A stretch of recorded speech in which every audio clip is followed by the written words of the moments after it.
Muy buenas tardes a todos ustedes. Sean bienvenidos a este seminario Repensando la colaboración para generar el progreso que México necesita hacia una economía centrada en la persona. Como ustedes saben, este seminario lo organizan las instituciones educativas afiliadas a la red de competitividad de Harvard, la red denominada Microeconomics of Competitiveness, respaldada en esta ocasión por las 5 instituciones de educación superior, 5 universidades mexicanas afiliadas a esta red a nivel mundial. Estas universidades son la Universidad Popular Autónoma del Estado de Puebla, la UPAEP, CETIS Universidad, la Universidad Panamericana, la Universidad de Monterrey y el ISD. Por supuesto, con el apoyo y el respaldo de Sintonía, la institución de colaboración que forma parte, que pertenece a la UPAEP y que lleva a cabo esfuerzos en materia de investigación y de difusión y de asesoría en materia de competitividad. El día de hoy estamos en la última de 5 sesiones denominada Aplicación del Índice de Progreso Social para apoyar a municipios en Puebla ante el COVID-19. Me permito enseguida presentar a nuestros 2 expositores. Nos acompaña Rocío Prado Castillo. Rocío Prado es ingeniera industrial por la Universidad de las Américas, Puebla, y cuenta con un MBA por el Instituto Panamericano de Alta Dirección de Empresa, IPADE, en México. Es coach certificada por International Coaching Technologies y miembro del International Coaching Community. Dentro de la Universidad Popular Autónoma del Estado de Puebla, funge como directora ejecutiva de la iniciativa Sintonía, donde trabaja en la formación, acompañamiento y consultoría a clústeres y empresas. A nivel internacional, ha desarrollado programas ejecutivos y proyectos en lugares como Colombia, Costa Rica, Estados Unidos y la India, entre otros, sobresaliendo por su liderazgo en el proyecto Índice de Progreso Social en alianza con el Social Progress Imperative.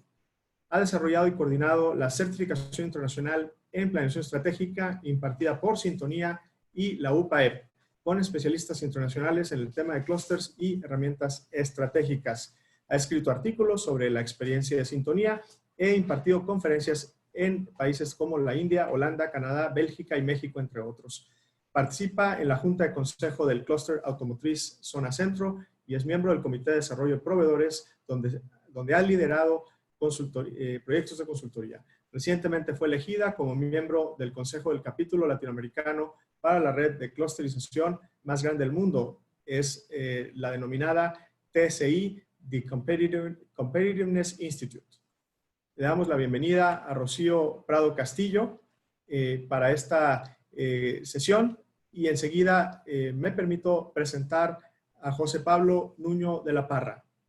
José Pablo Nuño es actualmente director general de internacionalización de la UPAEP. José Pablo es ingeniero industrial por la Universidad de las Américas con maestría en ingeniería industrial en la Universidad de Arkansas y doctorado en Oklahoma State University. Recibió el reconocimiento de ingreso al Salón de la Fama o Hall of Fame por el Instituto de Estrategia y Competitividad de la Universidad de Harvard Business School. Ingresó al Industrial Engineering Academy de la Universidad de Arkansas. Es miembro del Sistema Nacional de Investigadores. Es director general del Instituto de Colaboración y Competitividad Sintonía. Fue además director de ingeniería de la Universidad de Anáhuac y trabajó en la Universidad de Arizona, Arizona State University. Ha desarrollado proyectos de consultoría con diversas empresas en México y Estados Unidos, impartiendo conferencias en Norteamérica, en Europa y en Sudamérica, publicando además más de 120 artículos y ha colaborado en 2 libros del reconocido autor, Dr. Hamdi Taha. Ha dirigido más de 60 tesis de doctorado y múltiples proyectos de maestría y de licenciatura. Les damos la bienvenida a nuestros 2 expositores. No sin antes hacer la precisión de que las dudas que ustedes tengan, por favor, las pueden ir anotando en el chat y a partir de ahí las vamos retomando. Muchas gracias. Bienvenidos. Muchas gracias, Paco. ¿Me escuchas bien, Paco? ¿Sí? Correcto, sí. Perfecto. Pues les agradecemos a todos los que están presentes y la verdad es que es un gozo pues el haber hecho este seminario conjunto de pláticas que hemos estado llevando ya todo este mes. Y hoy nos toca hablar de un tema muy interesante, que es el índice de progreso social. Pero antes me gustaría ponerlos en contexto de este trabajo, de lo que se ha hecho en relación a este trabajo con lo que hemos venido haciendo en Sintonía. Como saben algunos no, o sea, Sintonía es un instituto de colaboración y competitividad para, así le llamamos, para un nuevo México, y lo que pretendemos es tener o tratar de generar un desarrollo económico y social sostenible en México, y no solamente en México, ya incluso estamos ayudando en otros países, armonizando lo que muchos conocemos como la tetrahélice, empresas, gobiernos, universidades y sociedad. Y este instituto está asociado a los institutos que tiene Harvard en el Instituto de Estrategia y Competitividad, y de ahí han nacido muchas iniciativas como lo que van a ver hoy. Como todos sabemos, en desarrollo hay un reto tremendo en balancear el desarrollo económico y social, e incluso el político, y generalmente estas esferas hay que trabajarlas de manera simultánea para poder crecer de manera equilibrada. Y en Sintonía nos hemos dedicado a ambos, y por el lado de desarrollo económico, desde el punto de vista económico, hemos desarrollado este mapeo de clústeres en todo México, y por la parte de progreso social hemos desarrollado todo el índice de progreso social de todos los municipios de México. Entonces les quiero enseñar un poco de ambos porque tienen que ver uno con otro, no puedes hablar de uno sin hablar del otro. Les voy a hablar un poco del mapeo de clústeres. Hoy nos vamos a concentrar la gran mayoría del tiempo en la parte de progreso social. Y por la parte de mapeo de clústeres, lo que hicimos fue mapear todos los estados de México y todas las vocaciones industriales que se tienen en cada uno de los estados en México en base a la metodología que utiliza Harvard, en base a la clasificación industrial que tiene, es la misma, la tiene el INEGI, la tiene Estados Unidos, la tiene Canadá, y de esa manera podemos hacer comparaciones entre países. No me quiero meter muy a fondo, pero sí les quiero dejar la liga, porque desarrollamos una plataforma interactiva para mapear los clústeres de cada estado de México. Esta es la liga, la presentación se las va a dar Rocío, pero ustedes cuando entran no me voy a meter ahorita, lo voy a hacer en la presentación, pero pueden ver que en esa plataforma están ambos esquemas, tanto la parte económica por la parte de clústeres como la parte de progreso social, que lo vamos a explicar en un rato más. Entonces, por la parte de clústeres, por poner un ejemplo, en el caso de Puebla, ustedes pueden seleccionar el estado correspondiente dentro de México y la variable de interés. O sea, pueden escoger entre empleo, entre valor agregado que genera cada uno de los clústeres. Estamos utilizando la misma clasificación, como les digo, que utiliza Harvard, y tiene 51 clústeres, y son los mismos que tiene clasificados Estados Unidos y Canadá, y podemos hacer comparaciones. Y lo que les da el sistema es qué porcentaje del empleo nacional corresponde a cada uno de los clústeres. Aquí, por ejemplo, en el textil correspondemos a unos el 14% del empleo nacional, y qué tanto ha cambiado en los últimos censos en el eje X. Y luego también en algunos clústeres con menos empleo también lo pueden detallar. No me quiero clavar en esto porque todo sería tema de toda una plática, pero sí dejarlo pues para que ustedes exploren esta otra pestaña de la parte económica, la parte de clústeres, que se balancea con la parte social, como les decía. En relación al índice de progreso social, les comento que hicimos pues ahora sí que el desarrollo de este índice, que se llama en inglés el Social Progress Index, que se desarrolló principalmente entre un organismo que se llama Social Progress Imperative en Inglaterra, entre Harvard y el MIT. Y en México, en toda Latinoamérica, el INCA está muy metido y lleva la batuta en América, y nosotros digamos que nos metimos con ellos a desarrollar este índice para México, principalmente para todos los municipios en México. Este es un índice importantísimo porque nos permite evaluar la eficacia de las estrategias económicas que se tienen en un país para traducirlas en progreso social, como lo dice el slide. Y Este índice tiene la peculiaridad de que se basa en resultados, o sea, no se basa en esfuerzos, sino se basa en resultados y principalmente en indicadores que puedan ser comparables en todas partes del mundo. Y obviamente que lo importante aquí es que se aplique y que es lo que a final de cuentas nos va a explicar Rocío, una de las aplicaciones que tenemos. Los colores significan, mientras los azules significan que hay más progreso social, los amarillos, cafés y rojitos significa que hay menos progreso social en el país como tal, ¿no? Y se tiene mapeado todo el mundo. Nosotros nos dedicamos en particular en México. Entonces, este índice de progreso social está basado en 3 dimensiones: el de necesidades humanas básicas, el de fundamentos de bienestar y oportunidades. Dentro de cada una de estas dimensiones existen 4 componentes. Por ejemplo, en necesidades humanas básicas, el de nutrición y salud, el de agua y sanidad, el de vivienda y el de seguridad. Y dentro de cada uno de estos componentes existen variables, así para cada uno de ellos.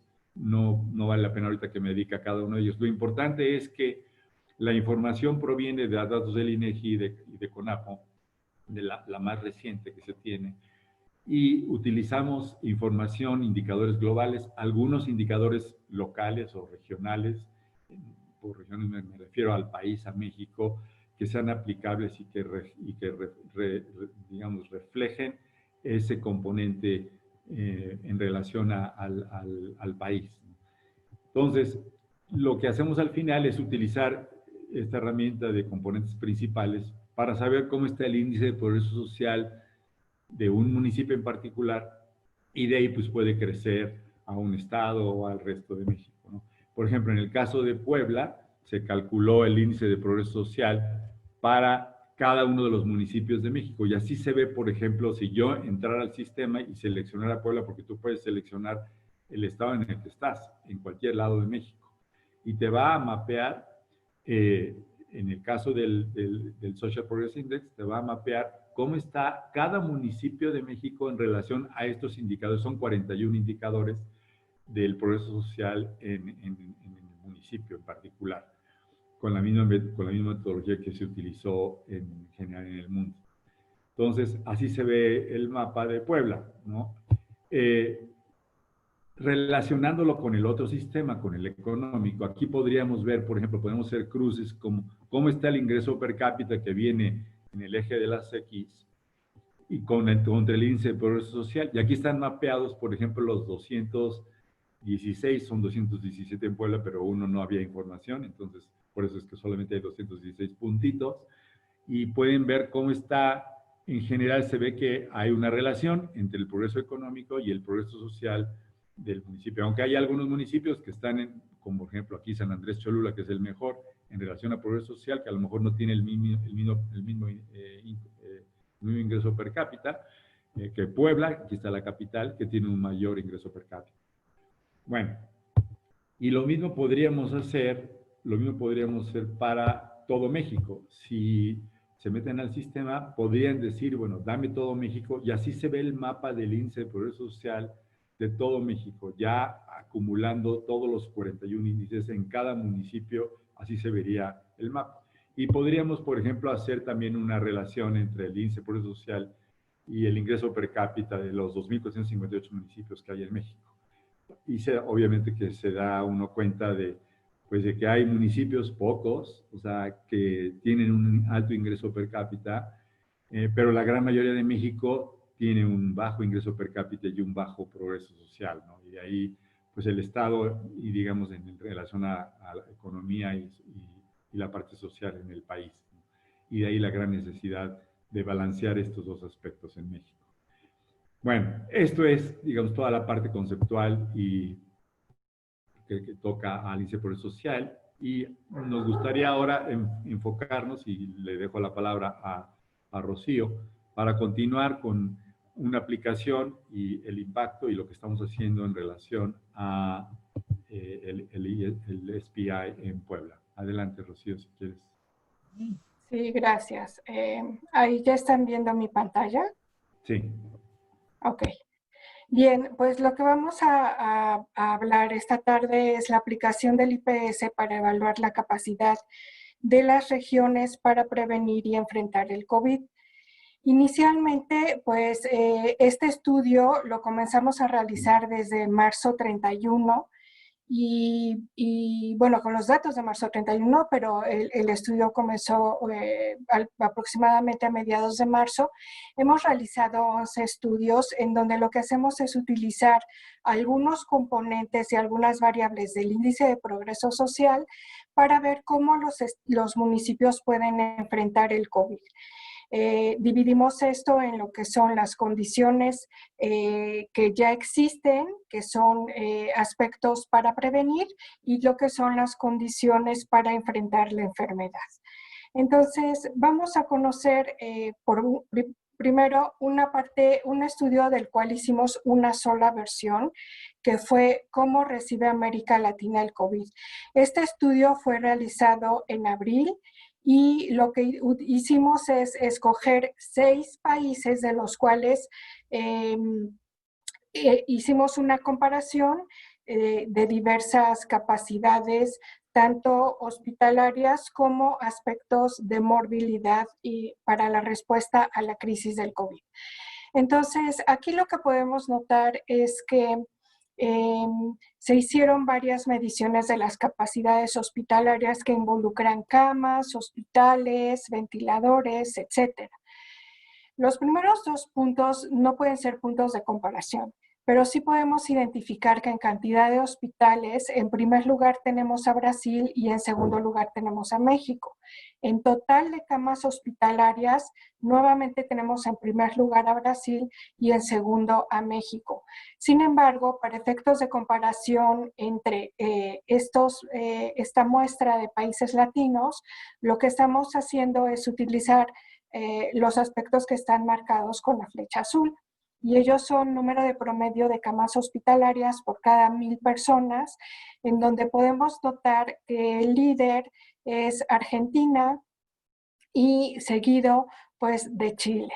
En lo que es porcentaje de camas hospitalarias con ventiladores, ahí sí México sobresale, aunque el primer lugar sigue siendo para Brasil. México tiene un porcentaje en segundo lugar respecto a lo que es camas hospitalarias con ventiladores. Para lo que es cantidad de ventiladores por cada 1,000 personas, México se encuentra después de Brasil, que tiene 25.23 ventiladores por cada 1,000 personas. En segundo lugar está Argentina y en tercer lugar pues está México. Entonces, relativamente en lo que es capacidades hospitalarias, aunque Brasil lleva una ventaja importante, pues México no se encuentra relativamente tan mal. Sin embargo, hay un aspecto que pues no es precisamente en el que México sale mejor evaluado, y es el aspecto de la obesidad y el sobrepeso.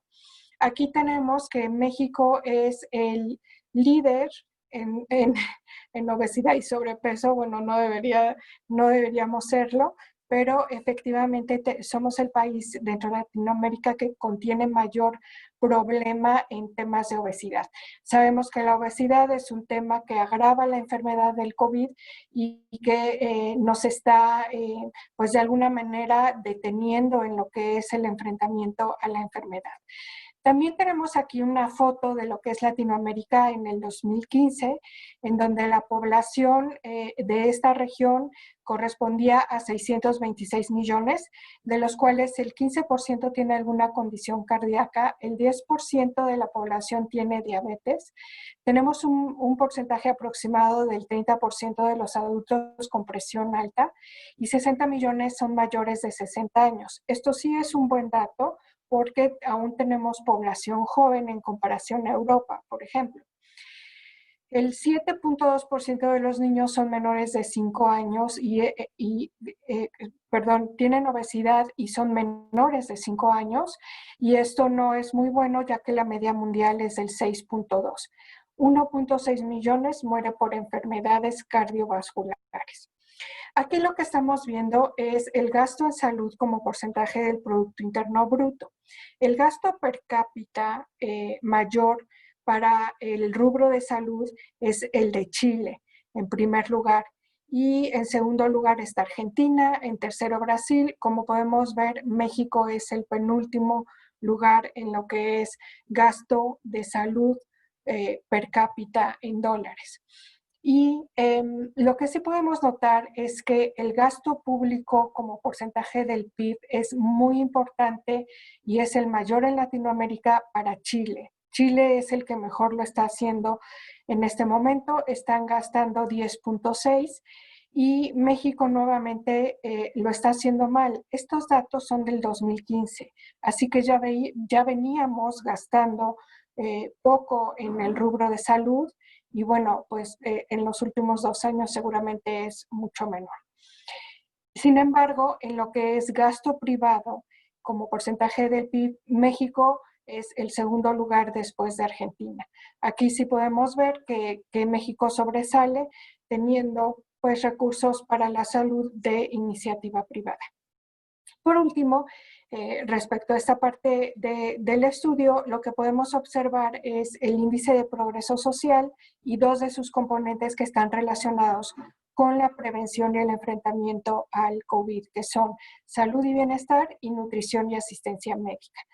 En el índice de progreso social, definitivamente Costa Rica sobresale muchísimo con un 80.65 y nuevamente Chile sobresale con un 80.02. Aquí podemos ver que México se encuentra entre los menores y en cuanto a salud y bienestar, pues nuevamente Costa Rica es el mejor calificado. En cuanto a nutrición y asistencia médica, Chile vuelve a sobresalir, de manera que, pues bueno, es muy reconocible el liderazgo tanto de Chile y de Costa Rica en estos aspectos, en el índice de progreso social y en todos los recursos para la prevención y enfrentamiento del COVID. Algo muy importante es que dentro de nutrición y asistencia médica, estos son los aspectos que estamos midiendo: desnutrición, mortalidad materna e infantil, retraso en el crecimiento y muertes por enfermedades infecciosas. En el aspecto de salud y bienestar estamos midiendo esperanza de vida, muertes prematuras, acceso a servicios esenciales y acceso a atención sanitaria de calidad. Pues una conclusión a la que llegamos de este primer estudio fue que realmente México tiene un reto enorme por 2 vertientes. La primera, el aspecto de la comorbilidad. No tenemos precisamente ventajas en las condiciones de salud en México preexistentes al COVID. Y el segundo aspecto importante es el gasto que se está haciendo sobre el PIB dirigido a lo que es salud. Por ejemplo, una vez iniciada la pandemia, Alemania está invirtiendo más del 13% de su Producto Interno Bruto en enfrentar esta crisis, cuando en México estamos pues ya por debajo del 4%. Entonces, bueno, estas fueron algunas conclusiones de este primer estudio, pero les voy a presentar otros 2 más. Este otro formato de estudio fue el que estuvimos repitiendo en varias ocasiones desde marzo, que fue en el que estamos evaluando cuáles son los recursos con los que cuenta cada municipio del estado de Puebla para tanto enfrentar como atender la crisis del COVID. Para ello tomamos de las 2 dimensiones iniciales del índice de progreso social, la primera, necesidades humanas básicas, y la segunda, fundamentos de bienestar. Tomamos estos aspectos: nutrición y asistencia médica, pues desde luego esto está relacionado con la prevención y enfrentamiento de la enfermedad, pero agua y saneamiento, ¿por qué? Pues como sabemos, las medidas de higiene para enfrentar el COVID-19 pues son las más importantes. Es impresionante la foto que vamos a ver con los datos, porque existe un porcentaje sumamente importante de municipios en nuestro estado que no cuentan con agua entubada en sus hogares. Entonces, de nada serviría conocer la enfermedad, tener otros aspectos de los que estamos midiendo en buenos niveles si no tenemos agua en casa. Entonces, este aspecto sí ha sido muy importante. Y los otros aspectos han sido vivienda, acceso a conocimiento básico. ¿Por qué decidimos considerar esto?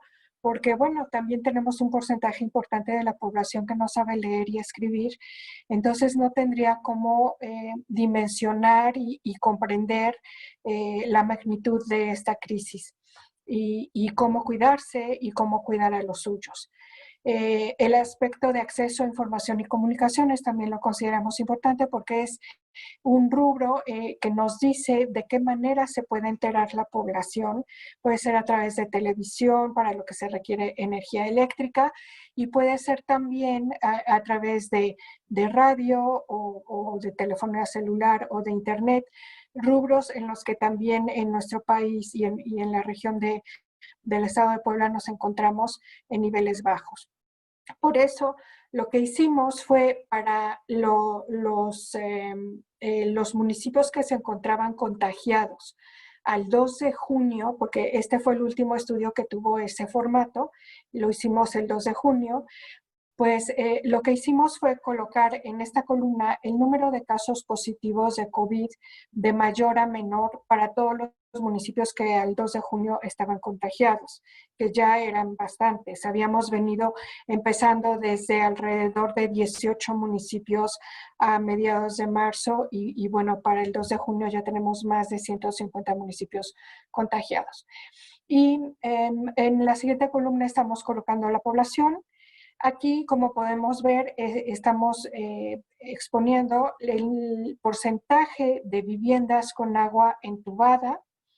Aquí el porcentaje de viviendas con telefonía celular.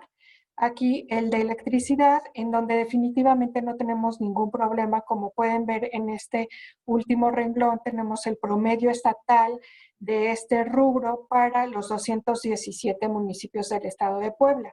Y como pueden ver, tenemos un 98 casi % de viviendas con electricidad, lo cual nos ayuda bastante en términos de comunicación. En las siguientes dos columnas estamos colocando las defunciones por enfermedades infecciosas y parasitarias, lo cual nos habla de cuál es la circunstancia en general, pues de higiene y en términos de cómo se maneja las infecciones en esa región. Aunque si se fijan no es un número proporcional, es auténticamente el número limpio, el número de defunciones.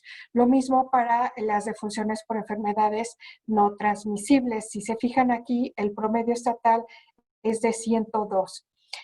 Algo importante de observar aquí es, por ejemplo, el caso de Tecali, que tiene únicamente el 25% de sus viviendas con agua entubada. Vamos a ir viendo cómo se comportan los demás municipios y tenemos, por ejemplo, un Teciutlán que tiene 500 defunciones por enfermedades no transmisibles cuando el promedio del estado es un 102. Y nuevamente tenemos un tema en Najalpan, donde viviendas con agua entubada solamente se encuentran el 18% del municipio. Y pues bueno, esto se hizo justamente para los 118 municipios que se encontraban en el 2 de junio contaminados. Aquí podemos ver el caso más fuerte que tenemos hasta el momento, que es en San Miguel Ixtlán, que tiene un 3.5% de sus viviendas con porcentaje de agua entubada. Y bueno, tenemos por ejemplo este otro caso con un 11.1% de viviendas con telefonía celular. Entonces, esto nos habla de los recursos para la prevención que precisamente no son los adecuados para poder comunicar a toda la población pues lo que está pasando y cómo prevenirlo. Ahora, respecto a los recursos para la atención y la salud, lo que hicimos fue integrar el componente de nutrición y asistencia médica básica de salud y bienestar, la población afiliada a los servicios de salud y el personal médico de las instituciones en el sector público. Respecto a las instalaciones hospitalarias, estamos aquí mostrando quiénes tienen un hospital general y quienes tienen consulta externa, así como el número de médicos por cada institución.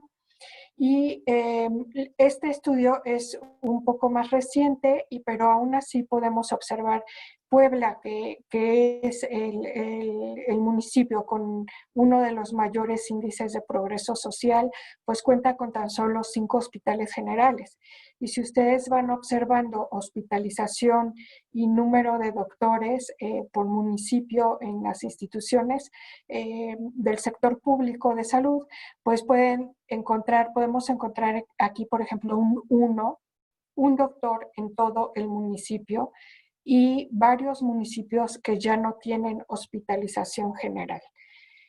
Para los últimos municipios podemos observar que tenemos un caso aquí sumamente importante. Por ejemplo, San Miguel Ixtlán tiene un solo médico en todo el municipio, tiene una solo consulta externa, lugar para consulta externa, y bueno, no tiene hospitales generales. Entonces, la circunstancia aquí, pues bueno, es definitivamente fuerte en términos de carencias en la mayoría de los municipios de nuestro estado. Muy bien, pues lo que hicimos a continuación fue catalogar el índice de progreso social por colores, y aquí lo que ustedes pueden notar es que tenemos en tonos de azul los índices de progreso social para cada municipio, que van de medio a muy alto, y en tonos marrones los que van de medio bajo a muy bajo. Como pueden notar, San Andrés Cholula, Puebla, Cuautlancingo, San Pedro Cholula, que son parte de la zona metropolitana, pues tienen el índice catalogado como de los más altos dentro de lo que es el estado de Puebla. Y así fuimos catalogando por colores cada uno, y nuestra propuesta es que para estos municipios en color marrón más fuerte, que tienen un índice de progreso social muy alto, perdón, muy bajo y bajo, pues la idea es que los municipios con color azul puedan ayudar a los municipios con color rojo.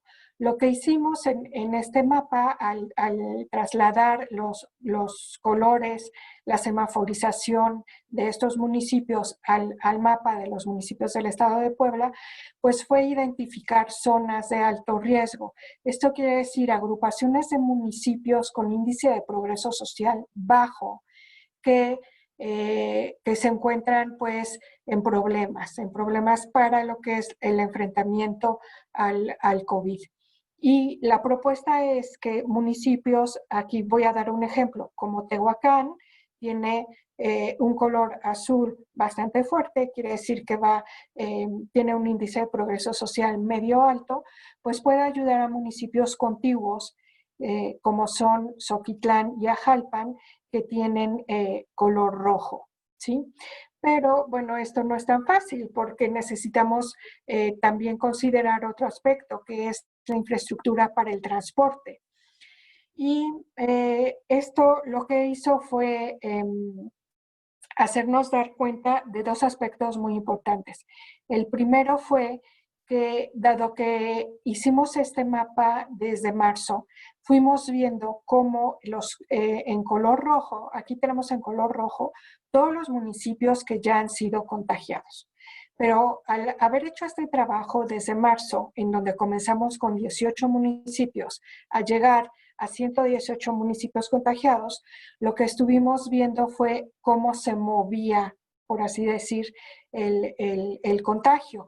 Y identificamos que el contagio se movía desde luego desde la capital del estado, a través de las infraestructuras más complejas, de las carreteras más complejas, fue como se fue moviendo el contagio a través de los municipios. Algo muy importante que descubrimos ya desde hace tiempo, desde el 2 de junio, nos quedó claro que hay municipios como estas regiones que se encuentran en blanco, que coinciden con ser los municipios con índice de progreso social más bajo y siguen sin reportar casos. Esto no quiere decir que no haya llegado ahí los contagios de COVID. Esto quiere decir que no se están reportando y probablemente tampoco hay manera de reportarlos porque o no hay doctores o hay un solo doctor o no hay instalaciones hospitalarias. Y bueno, pues esta es una circunstancia muy, muy triste. Un par de propuestas que nosotros hicimos fue desde muy al inicio aislar totalmente a todas las áreas que aún no se encontraban contagiadas y especialmente a los municipios con menor índice de progreso social, que de hecho fueron los últimos en contagiarse. Y otra de las propuestas que hicimos, pues bueno, es generar alianzas de coordinación y colaboración entre los municipios, tanto a nivel iniciativa privada y todo tipo de organización, para poder, por ejemplo, llevar los recursos de enfrentamiento de la enfermedad a aquellos municipios más pobres. Esto se pudiera hacer si es que el pico de los contagios pudiera darse en diferentes momentos, que de hecho así ha sucedido y lo vamos ahorita a identificar con el siguiente estudio. El siguiente estudio, este es el formato último que hemos adquirido. Este estudio lo que hace es identificar cómo el índice de progreso social está relacionado con la tasa de letalidad en los municipios del estado de Puebla. Bien, lo que estamos aquí colocando es en función de la tasa de letalidad de mayor a menor, estamos colocando pues en todos los municipios. Aquí está el número de casos positivos, esto al 31 de julio, hace 4 días, y el número de defunciones. También tenemos aquí el número de defunciones por cada 100,000 habitantes. Y les comento que para el estudio decidimos utilizar la tasa de letalidad. ¿Qué quiere decir esto? Defunciones entre casos positivos. ¿Por qué no utilizamos el número de defunciones por cada 100,000 habitantes? Porque es una proyección.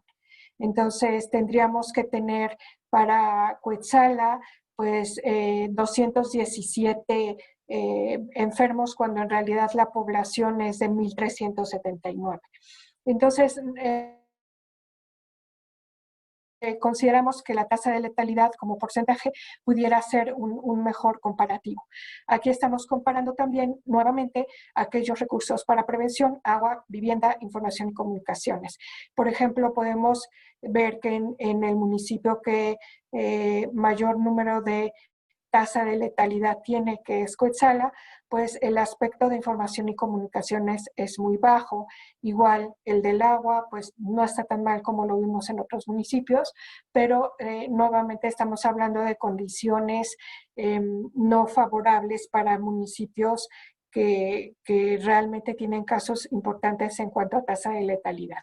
Esto lo hicimos para los que ahora son ya más de 140 municipios que están infectados, aunque como podrán notar la tasa de letalidad se detiene en Teciutlán. Es importante mencionar que Teciutlán tiene la tasa de letalidad más baja con 5.2. Entonces, pues eso habla de que algo se está haciendo bien ahí, habría que estar investigando qué es lo que se está haciendo.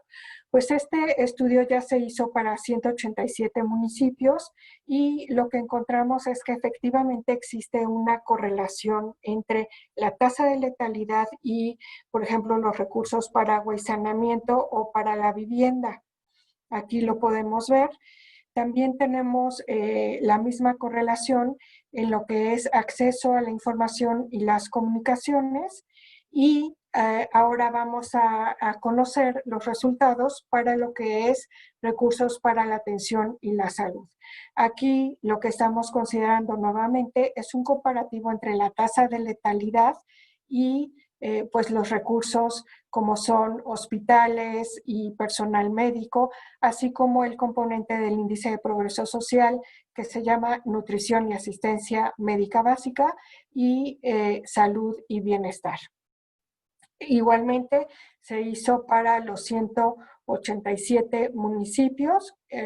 Pueden notar aquí, por ejemplo, que Puebla tiene una tasa de letalidad del 9.5%, la cual pues a nivel mundial pudiera ser relativamente buena o mediana, pero pues estaríamos hablando de que Puebla tiene todos los recursos. Sin embargo, tenemos algunos otros municipios que tienen menores recursos en temas de hospitalización y de personal médico y tienen una tasa de letalidad pues menor o mayor.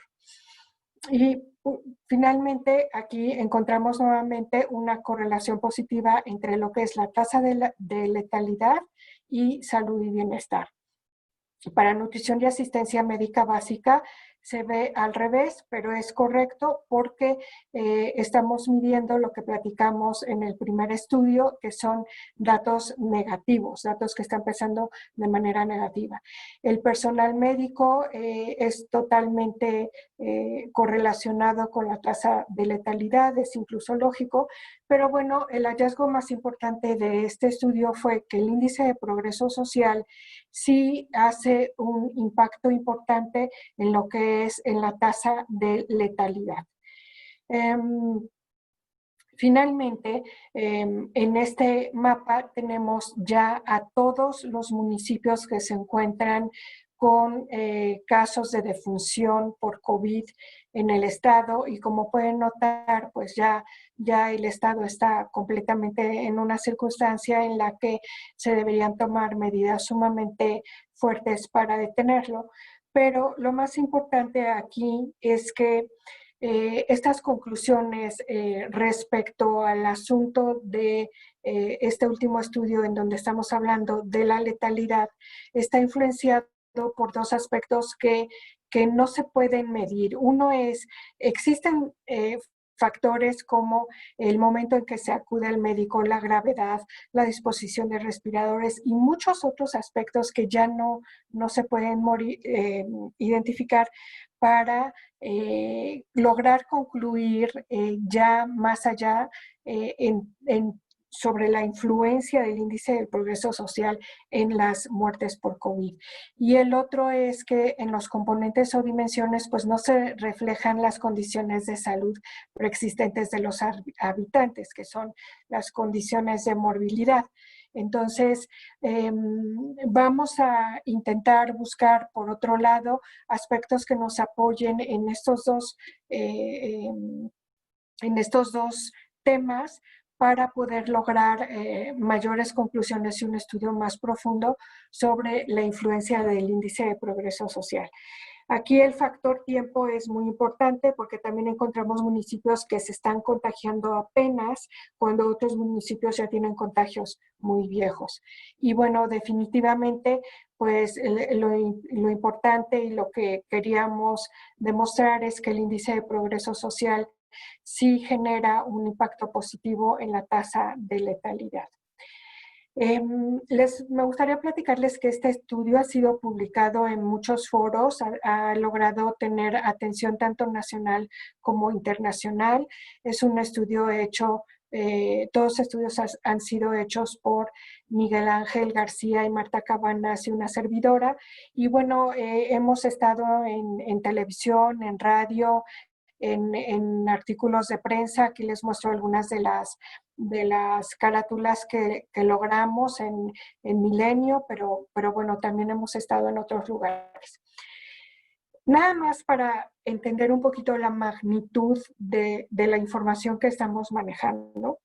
Este es un artículo del 20 de julio que dice, la gente está muriendo y no sabemos por qué. Es de Juchitán, esto es en Oaxaca, no es ni siquiera en Puebla, donde el representante de una comunidad que se llama Santa María Chimalpa está pidiendo ayuda por diversos medios, está haciendo llamados de auxilio porque desde hace 15 días está falleciendo muchísima gente, especialmente gente de la tercera edad, y no saben por qué. Dicen que es por causas desconocidas. pero que están relacionadas con tos, fiebre y diarrea. El problema también es más grave porque a 2 horas en carretera, a 87 kilómetros de distancia, se encuentra un hospital, el Hospital General Macedonio Benítez de Juchitán, que es como la cabecera municipal, y está cerrado por el brote de COVID-19. La otra opción es a 78 kilómetros, en donde Matías Romero, el hospital, la comunidad Matías Romero, cuenta con tan solo algunas camas. Entonces aquí tenemos justamente lo que queremos evitar, que es la muerte de tantas personas, de personas humildes, de personas que no saben leer, de personas que no tienen agua en su casa, de personas que no tienen acceso a la comunicación. Y bueno, la importancia de este estudio radica en poder colaborar, en ayudar a que se entienda la magnitud del problema para poder influir y poder ayudar a todas las personas que pues no tienen elementos para responder. Pablo. Le paso el micrófono y la sesión a Pablo. No te escuchamos, Pablo.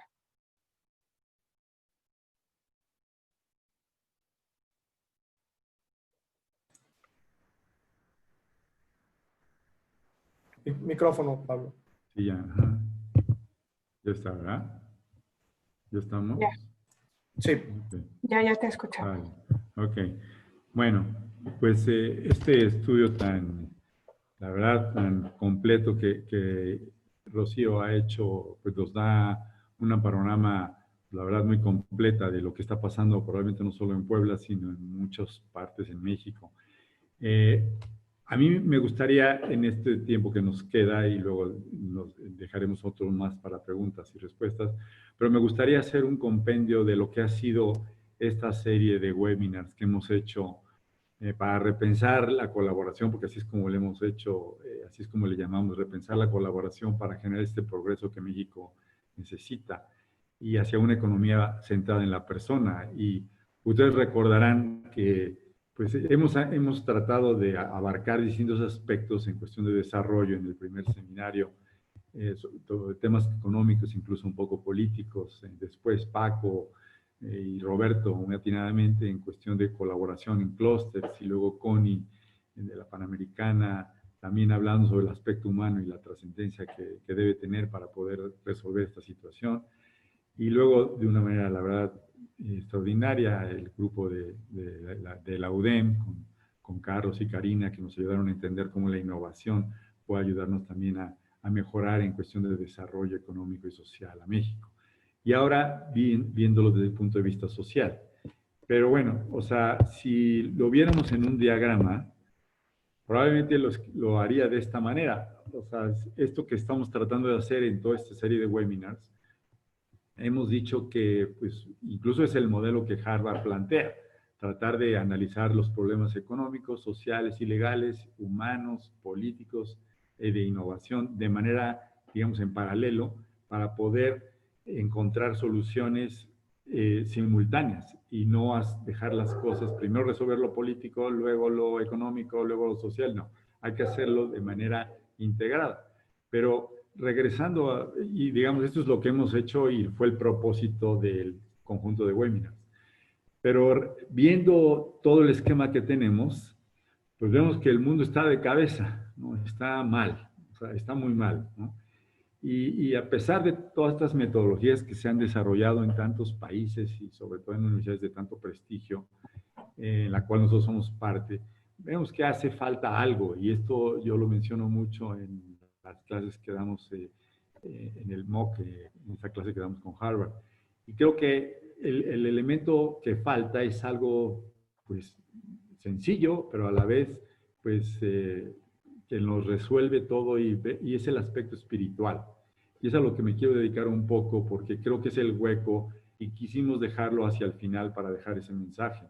Y en pocas palabras, lo que ha estado pasando es que el mundo está tratando de, digamos, de resolver esta situación ya particular del COVID, de muy distintos aspectos, tratando, pues sí, la parte, dentro de la parte social está la parte de salud, en la parte económica, tratando de hacer cosas por todos lados, en cuestión de innovación, en medicina, bueno, hay mucho que se está haciendo, pero la parte espiritual la hemos dejado a un lado, ¿no?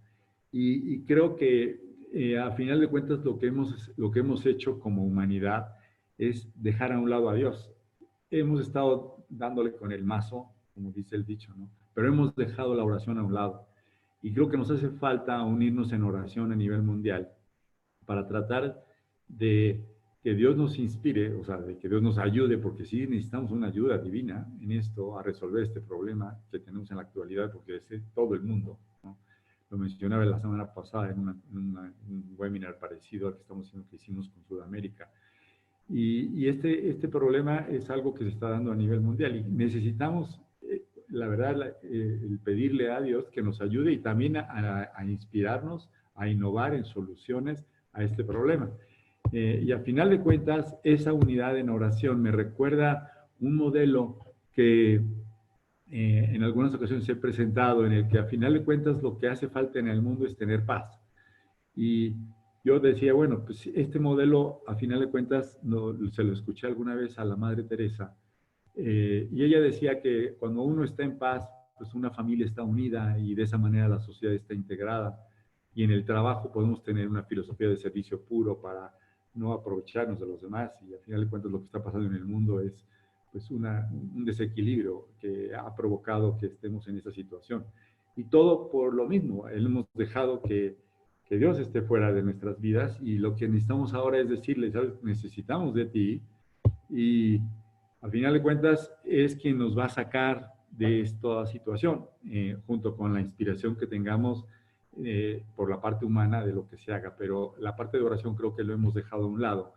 Y yo me acuerdo mucho de yo le preguntaba alguna vez a la Madre Teresa cómo lograr la paz en el mundo, y ella decía que todo inicia con el silencio, porque en el silencio es en donde encontramos ese diálogo con Dios, buscar la oración, que a final de cuentas el crecer en la oración, el fruto de esa oración va a ser la fe, y la fe de que realmente nos va a ayudar a resolver ese problema, y ese fruto de la fe va a ser el amor, que a final de cuentas es lo que hemos tratado de diseminar en estos webinars de colaboración, porque a final de cuentas es la palabra que hemos usado en lugar de amor, para tratar de ayudarnos los unos a los otros.